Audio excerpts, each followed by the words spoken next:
PSL के passion को plus करते जाएं only on Rami speaks, brought to you by Zeera plus.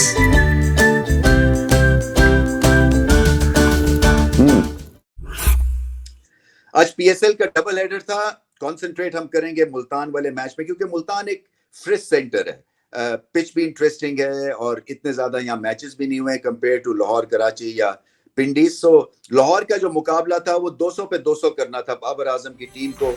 Jason Roy और साउथ शकील ने क्वेटा ग्लैडिएटर्स को एक बहुत ही अच्छा प्लेटफॉर्म दिया क्योंकि 10 एंड ओवर पे कहानी शुरू हुई और एंड भी उसी पे हुई। और एक तरह से क्वेटा ग्लैडिएटर्स के लिए ये देखना है कि नया कप्तान, नया कोचिंग स्टाफ, इससे क्या उनको फायदा होता है और फायदा दिखा, इसलिए कि राइलो रूसो कप्तान बने, एक फ्रेशनेस आ जाती है, एक नयापन आ जाता है। और जिस तरह से साउथ शकील को बहुत सारे मैचेस वेट करने पड़े अपना T20 मैच खेलने के लिए और मैन ऑफ द मैच बने, तो ये एक इंस्पायरिंग सिलेक्शन भी थी।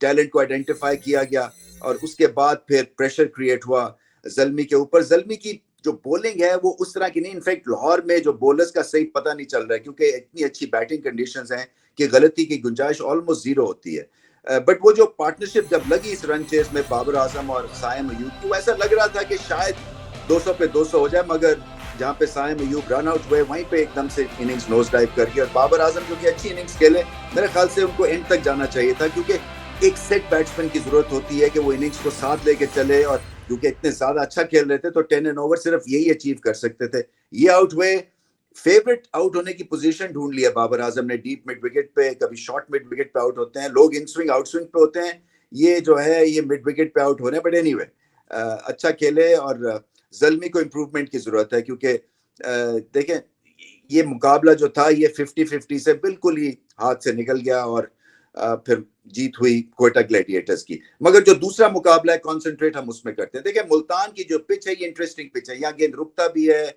कई पंडित्स का ख्याल था कि 180 प्लस जो किया मुल्तान की टीम ने शायद 200 होना चाहिए था, मगर ये 200 की हरगिज पिच नहीं है। खासतौर पे सेकंड टाइम अराउंड गेंद फंसता है, स्पिन होता है, क्रॉस सीम बॉलिंग अगर आप कर सकते हैं तो उससे फायदा होता है क्योंकि गेंद रुकता है पिच पे पड़ने के बाद।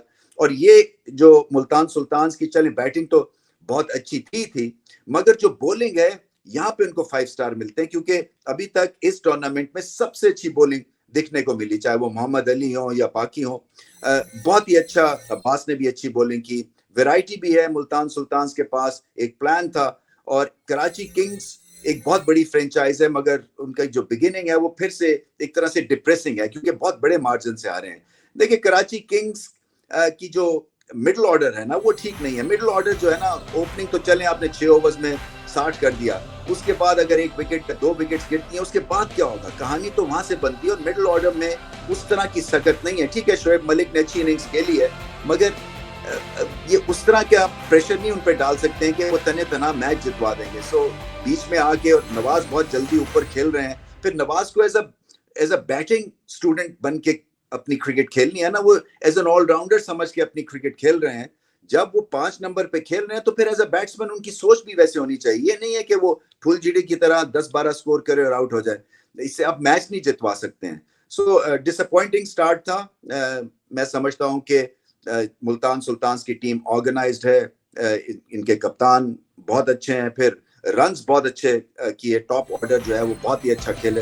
खास तौर पे जो पार्टनरशिप थी हेंड्रिक्स की और डेविड मलान की, वो बड़ी इंपॉर्टेंट थी मुल्तान सुल्तान्स के लिए क्योंकि लग ऐसे रहा था कि स्लो चल रहे हैं मगर वो पार्टनरशिप भी थी, 100 रन की पार्टनरशिप, प्लस उन्होंने एब्जॉर्ब किया प्रेशर और प्लस विकेट को देखते हुए बिल्कुल बेहतरीन बैटिंग की उन्होंने। एंड पे आके खुशदिल ने भी एक कैमियो खेला। खुशदिल का फॉर्म में आना बड़ा जरूरी है। सब दुनिया की नजरें या पाकिस्तान की नजरें उन पे लगी हुई हैं क्योंकि एकदम से वो सीन से पीछे चले गए हैं। सो उनको सीन में आने के लिए पीएसएल का जो उनका एक मुकाम है, एक जो उनको मौका मिला है, उस पे उनको चमकना चाहिए।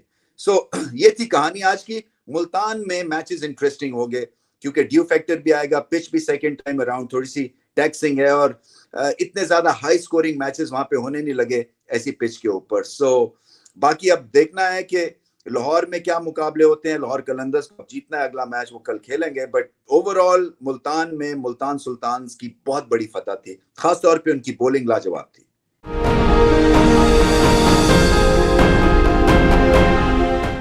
मेरे हिसाब से जीरा प्लस मोमेंट मुल्तान सुल्तान्स की बॉलिंग। देखें एक प्लान था, चाहे वो अब्बास हो चाहे वो मोहम्मद अली हो, धानी थोड़े से एक्सपेंसिव थे, मगर जैसे कहा ना कि एज अ होल बहुत ही अच्छी बॉलिंग की, पिच को सामने रखते हुए स्लोअर बॉल्स बहुत अच्छे किए, फिर उसके बाद चेंज ऑफ पेस भी दिखी, और उसके बाद फील्ड को सामने रखते हुए बॉलिंग हुई है।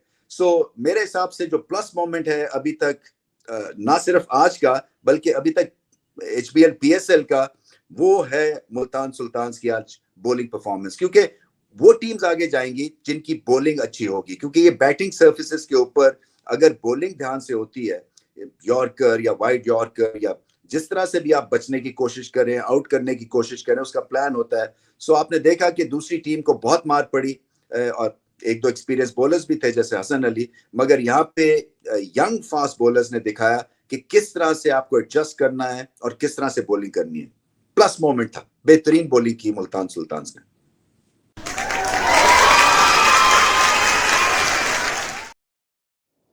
Lipton strong performance of the match मेरे हिसाब से साउथ शकील। देखें, अपना पहला मैच खेल रहे थे वो T20 डोमेस्टिक PSL में, बहुत इंतजार करना पड़ा और man of the match award मिला। प्रेशर होता है, और जो ऑस्ट्रेलिया में उनकी बैटिंग थी वो उस हिसाब से चमकी नहीं थी, शॉर्ट बॉल के ऊपर उनको प्रॉब्लम हो रहे थे, मगर ये T20 क्रिकेट है, इन पिचेस के ऊपर जो कि ज्यादा बाउंस नहीं है, यहाँ पे साउथ शकील परफेक्ट फॉइल हो सकते हैं, क्योंकि एक तो लेफ्ट हैंडर हैं, सो आपको एडवांटेज देते हैं एज एन ओपनर। दूसरा, उनकी पेस अच्छी है, थोड़ा सा खुल के भी खेलते हैं, natural timer of the ball हैं, और मैं समझता हूं कि T20 के रन से उनकी बैटिंग में भी निखार आएगा। आई थिंक थोड़ा सा खुल के खेलेंगे, फ्री खेलेंगे और हर शॉट खेलेंगे, तो फिर वो जो शॉर्ट बॉल के प्रॉब्लम्स हैं वो भी कहीं सॉल्व हो जाएंगे, क्योंकि देखिए जब फॉर्म आपकी लगती है तो फिर आप हर चीज कर सकते हैं, आप एक्सपेरिमेंट कर सकते हैं, आप वो शॉट्स खेल सकते हैं जो पहले नहीं खेलते थे या हिचकिचाते थे खेलते हुए। सो मैं समझता हूँ साउथ शकील अगर फिट हो जाते हैं तो वो एक स्टेडी हैंड है, आप डिपेंड कर सकते हैं साउथ शकील पे कि हर दफा पूरी कोशिश करके ये आपको रन्स करके देंगे, ये आसानी से विकेट थ्रो नहीं करते हैं, इनको बैटिंग का पता है, बैटिंग का शौक है, स्पिन को बहुत अच्छा खेलते हैं। सो नया बॉल के बाद जो अगला फेज आता है वहां पे भी साउथ शकील जो है वो निहायत मुफीद साबित हो सकते हैं अपनी टीम के लिए। सो बहुत इंतजार किया और इंतजार के बाद बैंक के साथ उन्होंने T20 करियर शुरू किया अपना PSL में with man of the match award winning performance. Outstanding खेले वो। स्ट्रॉन्ग ब्लेंड ऑफ लिप्टन, क्योंकि चाय चाहिए और स्ट्रॉन्ग चाहिए।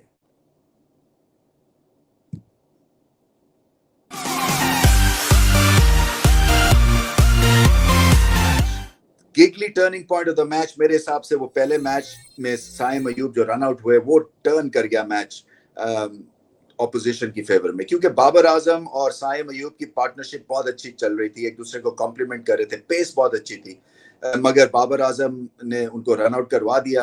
अनफॉर्चुनेट इंसिडेंट था, मगर साइम अयूब को भी थोड़ा सोचना है, क्योंकि बहुत दफा अपने छोटे से करियर में ये रन आउट हो चुके हैं, और कई दफा ऐसा होता है क्योंकि जब आप चौके छक्कों के ऊपर नजर रखते हैं तो रनिंग बिटवीन विकेट्स या सिंगल या दुक्के की जो 2 रन लेते हैं उसकी आपको आदत ही भूल जाती है, और very much part of your Arsenal होता है रनिंग बिटवीन विकेट्स और कैसे अपने सिंगल चुरानी है, क्योंकि जो फॉर्म प्लेयर है आप अगर सिंगल उसको देते हैं चुरा के और वो अपना सीट पे आते हैं और फेस करते हैं बॉलिंग, उससे टीम को बड़ा फायदा हो सकता है, वो चौके छक्के लगा सकते हैं।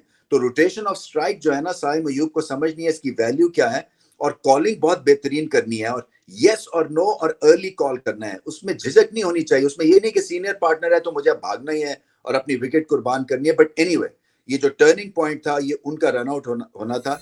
अच्छी बात यह है कि साइम अयूब को इसलिए मैं ताज ये पहना रहा हूँ क्योंकि उनकी अब इंपॉर्टेंट कितनी विकेट हो चुकी है, और जिस तरह से वो खेल रहे हैं इन पिचेस के ऊपर वो PSL के एक बहुत बड़े सितारा बन के उभर सकते हैं। सो इस तरह से अपनी विकेट इनको गंवानी नहीं है। रन आउट और मैच टर्न हो गया।